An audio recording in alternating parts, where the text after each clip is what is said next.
Hello student, आज हम लोग जो है क्लास 10वां का भूगोल जो है देखेंगे। भूगोल सब्जेक्ट का देखेंगे एक्सरसाइज 2 में शीर्षक भूमि और मृदा संसाधन के बारे में देखेंगे। इसका वर्मा जो है टॉपिक है गठन के आधार पर मृदा का प्रकार। अर्थात इसमें हम लोग देखेंगे आज कि गठन के आधार पर जो है मृदा जो है अर्थात मिट्टी जो है कितने प्रकार के होते हैं।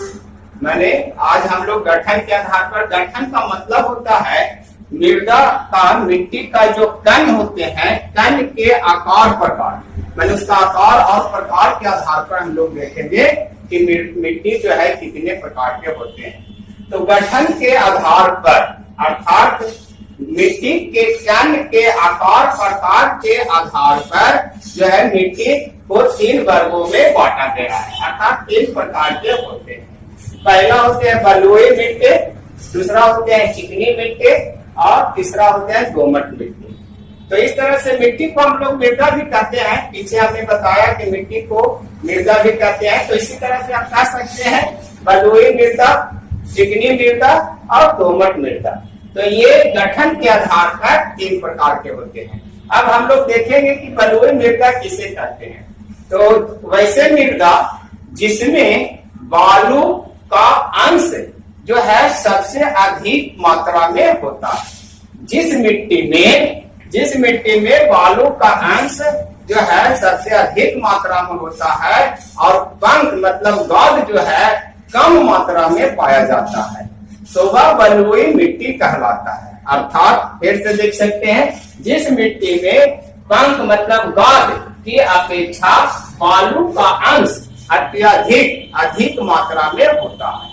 मैंने जिस मिट्टी में बालू सबसे ज्यादा और गाद नग्न के बराबर होता है, तो वह मिट्टी बलुई मिट्टी कहलाता है। यह उपजाऊ नहीं होता, इसलिए हम लोग जो है इस मिट्टी में, बलुई मिट्टी में ना फसल होते हैं, न ही पेड़ पौधे उगते हैं। इसमें सिर्फ काटीले पौधे, छोटे छोटे काटीले पौधे जो है होते हैं। तो ये ज्यादा बढ़िया मृदा नहीं होता है। दूसरा है चिकनी मिट्टी। तो चिकनी मिट्टी कहता है जिस मिट्टी में बालू की अपेक्षा जो है गाद अत्यधिक मात्रा में होता है। अर्थात जिस मिट्टी में गाद जो है, मिट्टी का जो गाद होता है वो सबसे ज्यादा होता है और बालू जो है कम मात्रा में नग्न के बराबर होता है। बालू नग्न के बराबर में, परंतु गाद जो है, पंख जो है, कले जो है अत्यधिक मात्रा में होता है, तो वह मिट्टी को चिकनी मिट्टी हम लोग कहते हैं।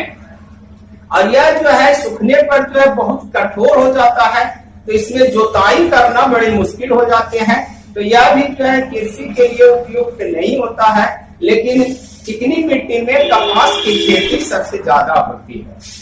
तीसरा है दोमट मिट्टी। तो दोमट मिट्टी कहता है जिस मिट्टी में बालू और गाद दोनों समान, लगभग समान अनुपात में बराबर मात्रा में पाए जाते हैं। जिस मिट्टी में बालू भी है और आपका गाद भी है, बालू और गाद दोनों समान अनुपात में अगर होते हैं, लगभग समान अनुपात में होते हैं, तो वह मिट्टी जो है दोमट मिट्टी कहलाता है। और यह जो मिट्टी होते हैं आपका फसल के लिए सबसे उपयुक्त मिट्टी होता है और यह जो इसमें फसल अत्यधिक जो है पैदावार उत्पादन करता है। तो इस तरह से हम लोग गठन के आधार पर देख लिया कि 3 वर्गों में बांटा गया है मिट्टी को। पहला बलुई जिसमें बालू का अंश ज्यादा और गाद कम मात्रा में होता है। दूसरा हम लोग ने देखा चिकनी मिट्टी जिस मिट्टी में गाद अत्यधिक मात्रा में और बालू कम मात्रा में होता है। और तीसरा दोमट मिट्टी, जिस मिट्टी में बालू और गाद दोनों समान अनुपात में, लगभग समान अनुपात में मिला होता है, तो वह हमारा दोमट मिट्टी कहलाता है। और यह कृषि के लिए, फसल उत्पादन के लिए ये सबसे अच्छे मिट्टी होते हैं। अब हम लोग देखेंगे उर्वरता के आधार पर मृदा। तो उर्वरता के आधार पर देखा जाए मृदा, तो मृदा 2 प्रकार के होते हैं। एक उर्वर मृदा और दूसरा अनो उर्वर मृदा। तो एक उर्वर मृदा, दूसरा उर्वर मृदा। तो उर्वर मृदा कहता है उपजाऊ मृदा को ही उर्वर मृदा कहा जाता है। जो उपजाऊ होता है, जो मृदा उपजाऊ होता है उसे उर्वर मृदा कहा जाता है। और तरैया मृदा जो होते हैं फसल उत्पादन के लिए सबसे उपयुक्त मृदा होते हैं। दूसरा है अनउर्वर मृदा, जो मृदा उपजाऊ नहीं होते हैं, जो उपजाऊ नहीं होता है अर्थात जिसमें फसल नहीं होते हैं, पेड़ पौधे नहीं होते हैं, तो वह अनउर्वर मृदा कहलाता है। और यह जो है, यह मृदा जो होते हैं फसल उत्पादन के लिए उपयुक्त नहीं होते क्योंकि इसमें फसल नहीं होता है। तो इस तरह से हम लोग ने जो है गठन के आधार पर देखा 3 प्रकार के, उर्वरता के आधार पर देखा मृदा 2 प्रकार के। तो इस तरह से हम लोग जो है इसमें बलुई में देखा, बलुई मृदा में जिसमें बालू का अंश ज्यादा है ना।